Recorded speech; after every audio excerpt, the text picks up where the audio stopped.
So what's the difference in between unrestricted land and restricted land? Let's deal with restricted land first. Restricted land is usually an infill lot. An infill lot is where the highest and best use of that particular property is to put a house on that property.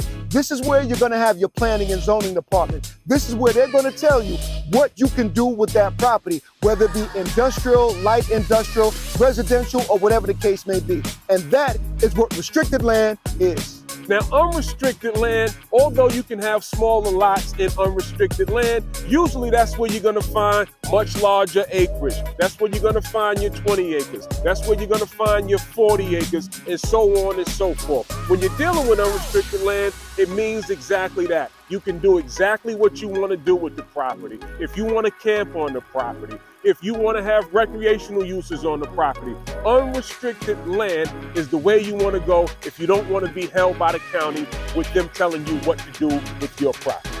So that is the difference in between unrestricted land and restricted land. Now, there are huge buyer pools for both. If I was a home builder, I'd probably be looking for restricted land because I'm going to put a house on the property. Now, if I was somebody that was into nature, into recreation, and used to having space, I would go ahead and deal with the unrestricted land. So you know the tagline, y'all. Invest in dirt. It's a clean way to make money.